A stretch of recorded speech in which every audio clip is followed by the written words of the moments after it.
एक छोटे से गांव में सुबह की पहली किरण के साथ बचपन की चमक जग उठती थी। गांव की मिट्टी की खुशबू में सराबोर धूप से एक बड़े पेड़ की छांव झिलमिला रही थी। उसी पेड़ के नीचे दो प्यारे दोस्त हर दिन मिलते थे। एक था अर्णव, जो किताबों में डूबा रहता और सपनों की दुनिया बसाए रहता था। दूसरा था आदित्य, गुड्डियों भरी हंसी वाला चंचल बच्चा। हर दोपहर जब विद्यालय की घंटी बजती, आदित्य अपना बैग लेकर खेत की ओर दौड़ता और वहीं अर्णव से मिल जाता। दोनों मिलकर मिट्टी के टीलों में किले बनाते, पत्थरों को जोड़कर एक नई दुनिया रचते और बचपन की मासूमियत में खो जाते।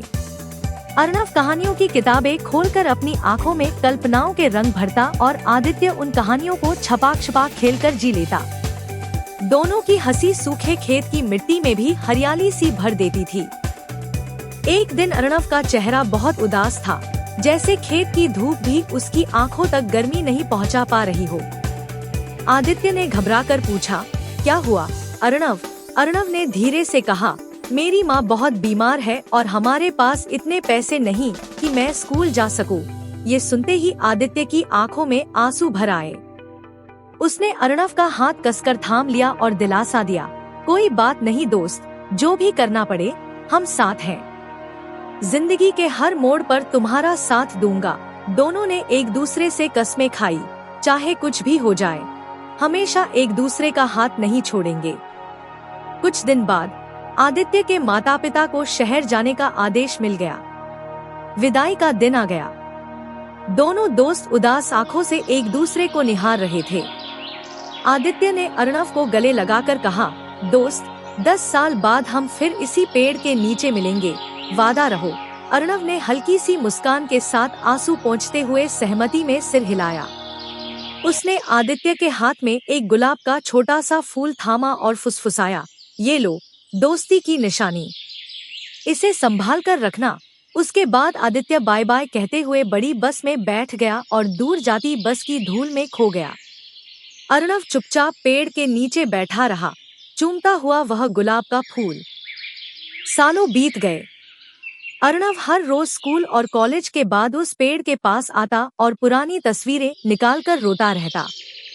आदित्य की यादें आंसुओं में बह निकली थी।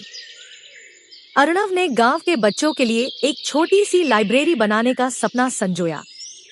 पैसे जुटाने के लिए वह दिन रात मेहनत करता रहा, लेकिन आदित्य का इंतजार भी अपनी दुआओं में करता रहा। दूसरी ओर आदित्य की जिंदगी भी व्यस्त हो गई थी।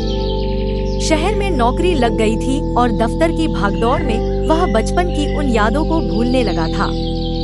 एक दिन अचानक उसकी नजर कॉलेज की पुरानी तस्वीर पर पड़ी, जिसमें अर्णव मिट्टी वाले मैदान में खुशी से कूदता हुआ दिखाई दे रहा था।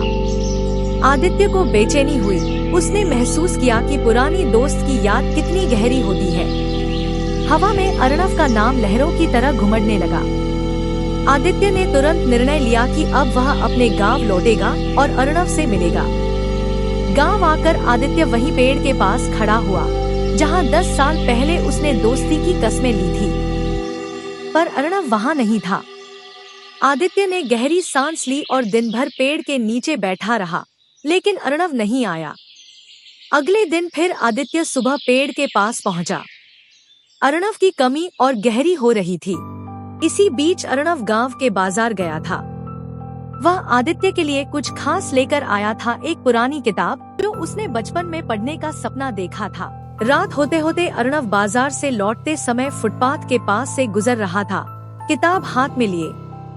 तभी अचानक एक ऑटो ने उसे टक्कर मार दी। सुबह हुई तो अर्णव अस्पताल में था, बेहोशी की हालत में। समाचार सुनकर आदित्य दौड़ता हुआ अस्पताल पहुंचा। उसने देखा अर्णव बेड पर पड़ा था, सिर बंधा हुआ था। अर्णव अधरों पर मुस्कान लिए भी नींद में सपनों की दुनिया में खोया हुआ था।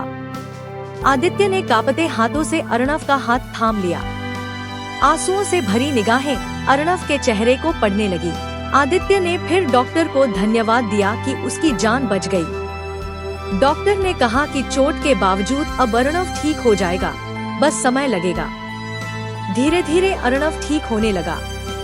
उसने फिर से अपने सपने को याद किया कि वे दोनों मिलकर गांव के बच्चों के लिए वह लाइब्रेरी बनाएंगे।